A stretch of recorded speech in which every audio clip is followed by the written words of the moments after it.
Welcome to another episode of Chak's Chat. Join Chad Chelius and me, Dax Castro, where each week we wax poetic about document accessibility topics, tips, and the struggle of remediation and compliance. So sit back, grab your favorite mug of whatever, and let's get started.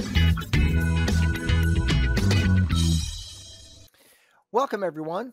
Today's podcast is sponsored by Creative Pro Week. The Creative Pro Week conference is in Phoenix, Arizona this year and is on June 5th through June 9th. It's an amazing conference for design professionals, and this year also includes some accessibility sessions that Dax and I will be presenting. And if you go to the Creative Pro website and you use code CPNCAD, you'll get an additional $100 off any multi-day pass, which is pretty cool. So head on over to creativeproweek.com for more information. My name is Chad Chelius, and I'm an Adobe certified instructor, as well as director of training solutions and principal at Chak's Training and Consulting. And my name is Dax Castro. I'm director of media productions here at Chak's Training Consulting.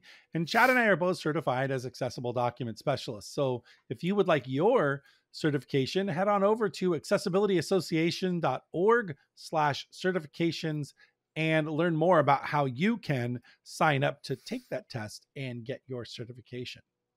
How you doing, Chad? Doing well. How about yourself? Not too bad.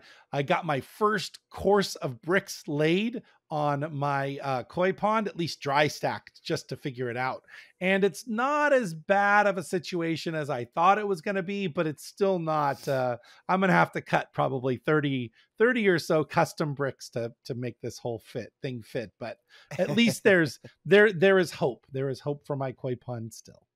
For sure. Well, you'll have to post some pictures when you're done. Yeah, absolutely. Absolutely. Well, Chad, today I wanted to talk, I think we should talk about something we don't really mention a whole lot, which is EN 301-549, which is the European standard for accessibility.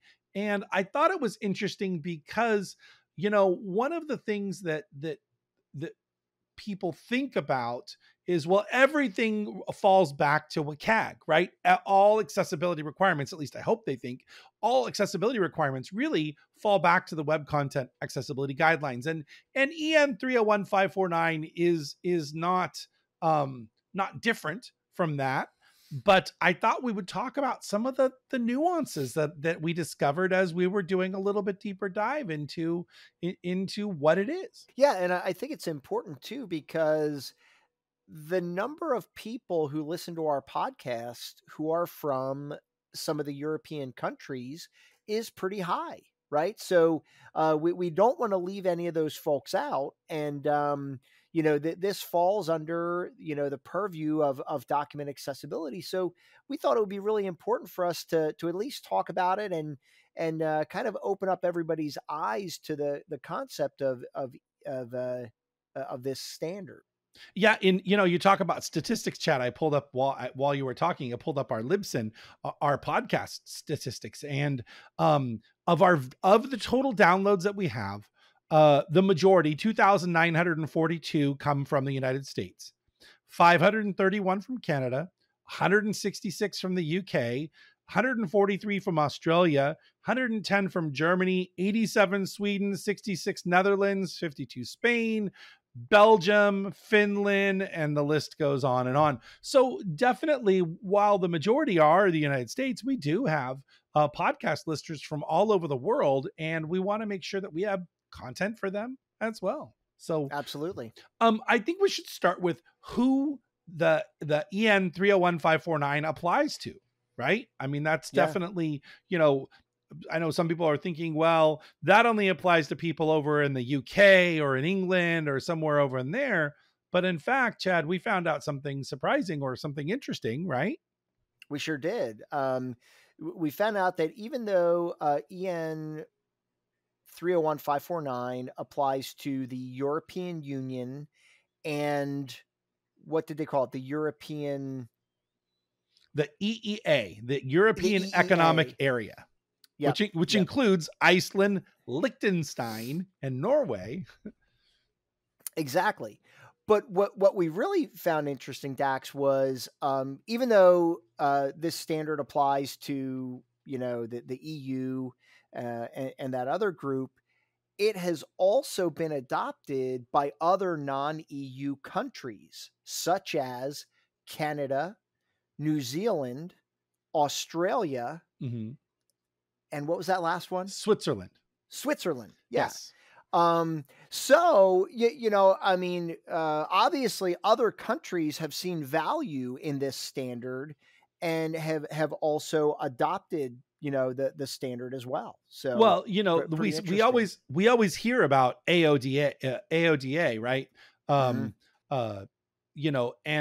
the Ontarian, the Accessible Ontarians Disability Act.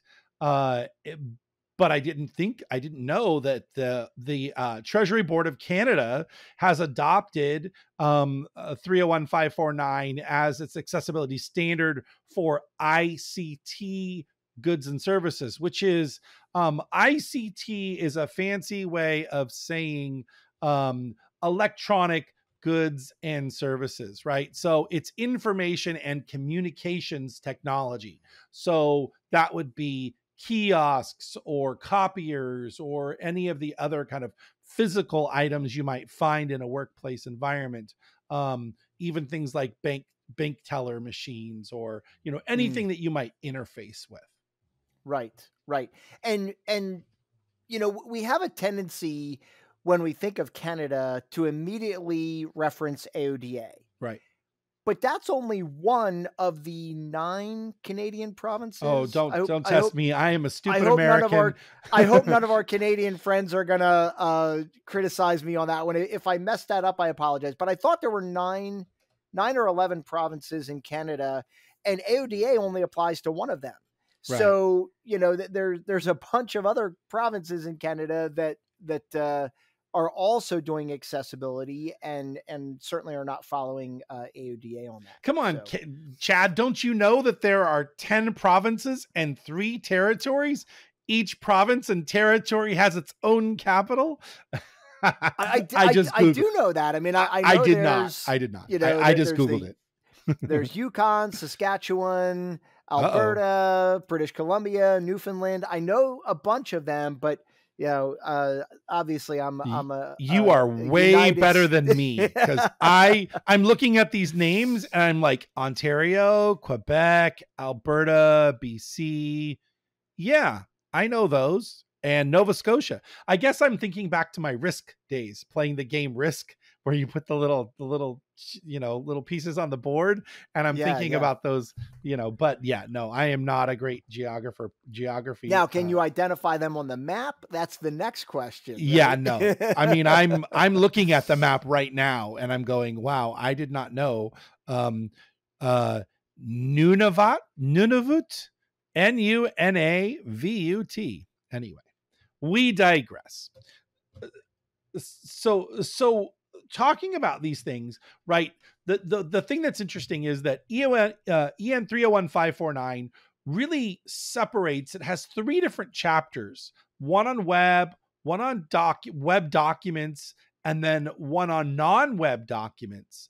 And then one on software, right? So what's interesting is you might think, oh, there's a whole set of criteria that applies to non-web documents, PDFs. This is the first thing that comes to mind, that we need to know about. And when you start opening up the statute and start looking at the different requirements, what do we find out, Chad? Well, I mean, pretty much every one of them is simply kind of like pointing their finger to the WCAG success criterion that it applies to, which is totally fine. I mean, we talked about this in the beginning.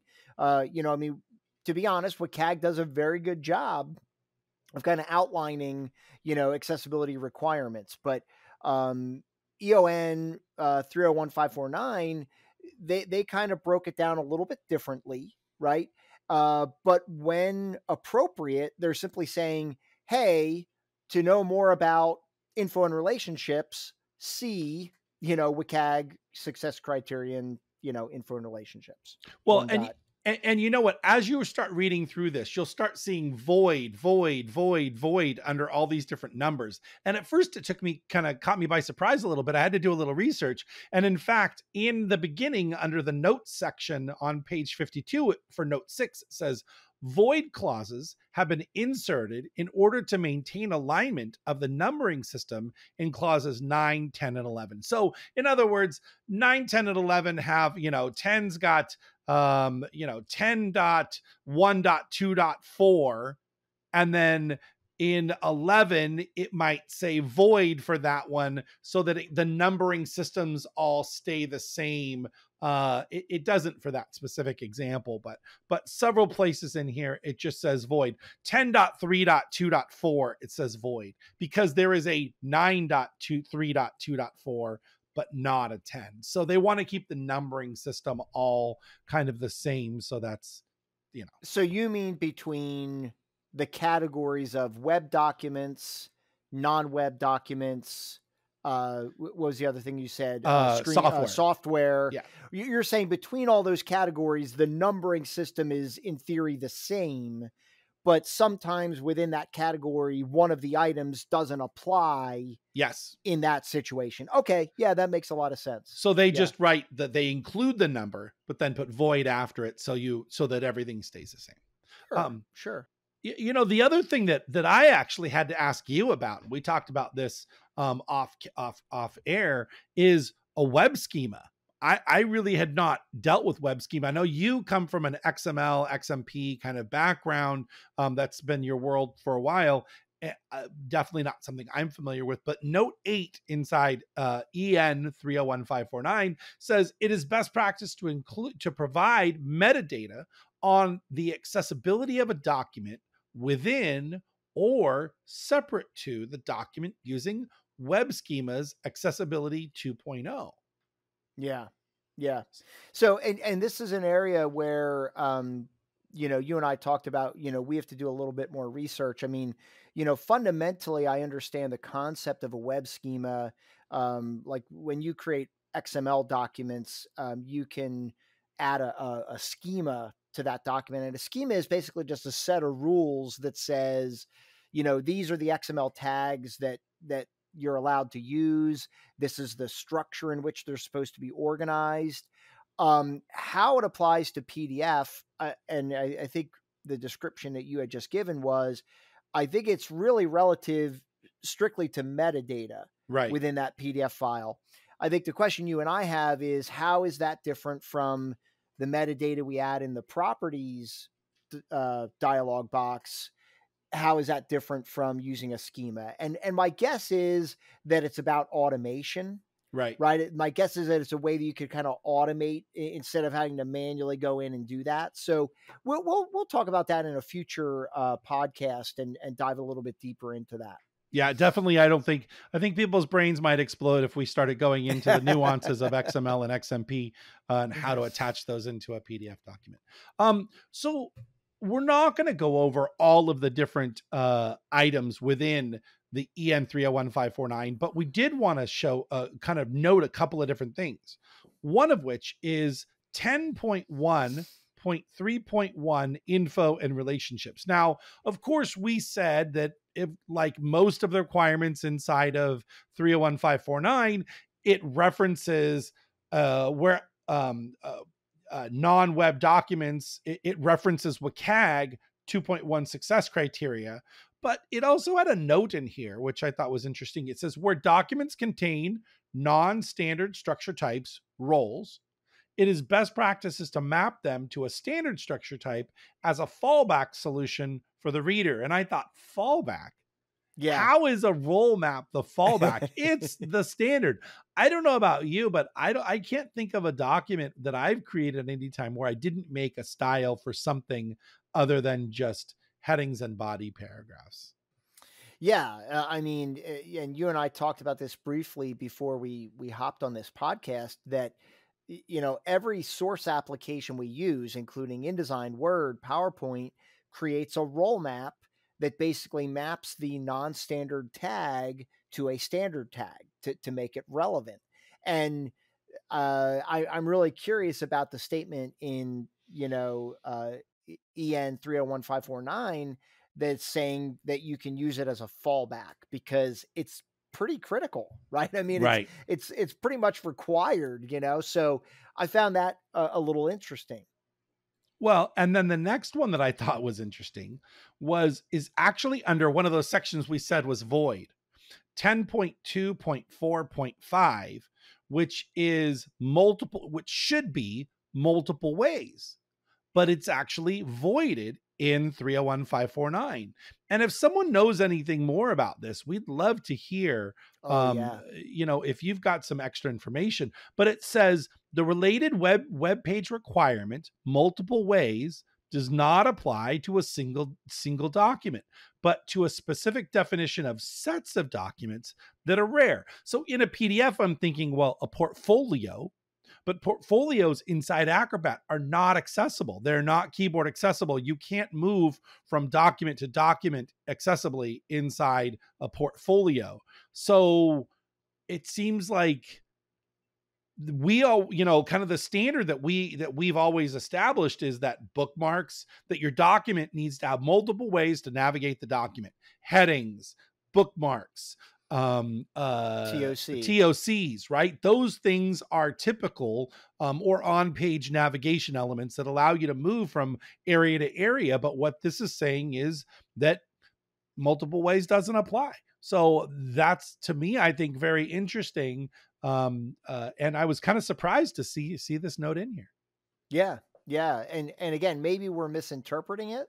But I mean, as you read it, I mean, it seems to make perfect sense. And the fact that EN 301549 is often referencing WCAG, you've got to believe that they're aware of that requirement. So why does it not apply in EN 301549, but it is relevant in WCAG? So it's a really good question. I gotta believe that I can only imagine a group of individuals sitting in a room talking about what does multiple ways mean, and somehow the conversation got shifted to this multiple documents, and then somebody said, well, it doesn't apply then, right? Because you have just a single document. So I think maybe, I mean, this is totally world according to Dax, I'm totally guessing here, but maybe it's just a matter of not understanding the nuance of what it means for multiple ways. It's like, what is the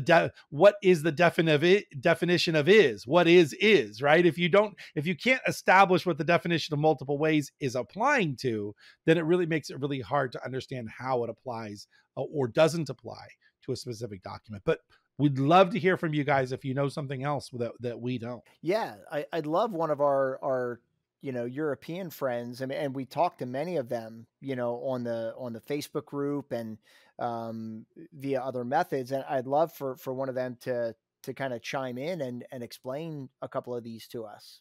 Well, and for those of you who don't know, we do have a PDF accessibility Facebook group. Thank you to all of our loyal listeners who are listening right now. We really appreciate you. But we do have a PDF accessibility Facebook group. So go on to Facebook and look up PDF accessibility. I think we're approaching 3,500 members right now, Chad. It's doing really well. So, yeah. So that was kind of it for EN 301549. I mean, I know it's, we thought, boy, this could be a deep dive topic, but as we started looking into it, really almost everything in this criteria kind of falls back and says this success criteria is identical to WCAG 2.1 success criteria, and then it lists whatever success criteria. So interesting that it definitely falls back. The one thing though, Chad, I think we might close with this is that EN 301549 does differentiate between web documents and non-web documents. So while Section 508 or WCAG applies to web-facing public documents, right? Most people in the United States would say, well, if you post something to the web, it has to be accessible. Yeah, and that's a really great point that you bring up, Dax, because when we talk about this, when we talk about accessibility, right, especially when you talk about Section 508, right, we always kind of preface it with any document that's going to be made publicly available online needs to be accessible. Right. Right. That's kind of like that's the method by which it's made available to people. Right. Right. But you had pointed out that EN 301549 goes beyond just the website, right? Right. Yeah, no, and definitely if you, because they've made the differentiation between web documents and non-web documents, it's any electronic transfer of a document. You hand me a thumb drive that's government sponsored, you send me an email with an attachment, all of those things all fall under non-web documents, but then they fall back to the WCAG. So while here in the United States, we kind of, I don't know if hide behind is the right word, but we definitely make the litmus test, the standard. Is it being posted to the web? Is it public facing as the standard? EN 301549 goes a step beyond that and says, yeah, anything you're communicating to the public in any way needs to be accessible. Yeah, I mean, to your point, I mean, you can't get around this requirement by saying, oh, okay, well, I'm not going to put it on my website, but I'm going to mail 100,000 people a jump drive with my PDF, with a PDF on it that they can then read. So it is interesting. And to be clear, in EN 301549, PDFs fall under non-web documents. Well, correct? they actually can fall under both. So they can be considered web documents if they are if they are posted to the web and embedded inside a web page via an iframe or an iframe viewer, right? Then they're considered web documents. If you give a direct link to download them, then they could be considered both available through the web, they're accessed through the web. But if you were to email something or give someone an electronic file, then it would consider non-web. It seems very nuanced. I would want to just say documents, PDF documents, right? Right. Yeah, because I mean, it almost it makes it a little confusing, right? Because but I've never really thought of it that way. But I suppose when you do think about here in the United States, I mean, PDFs are kind of connected to the web, right? In a lot of ways, right? Even though they're not, right? They're their own separate files, but we tend to think about them as always being somehow connected to the web. And I think it's interesting that EN 301549 says, hey, even documents not on the web, this applies to these files as well. So interesting, really interesting. Yeah, no. So definitely, guys, while there's not a lot of meat and potatoes here, there are some nuances and definitely some things to know about. So if you have some time, go ahead and get that document, EN 301549, and take a look at it. The current version is version 3.2.1. Take a look and familiarize yourself with some of the nuances. So, yeah, really great. Well, guys, I hope you enjoyed that. I hope your mind has been expanded a little bit, regarding accessibility standards, beyond, us here in the United States. And we want to thank you guys for tuning in today and listening to Dax and I wax philosophically about document accessibility. Awesome. Well, once again, guys, we want to thank Creative Pro Week for sponsoring this podcast. Again, Creative Pro Week is going to be in Phoenix, Arizona this year from June 5th to 9th.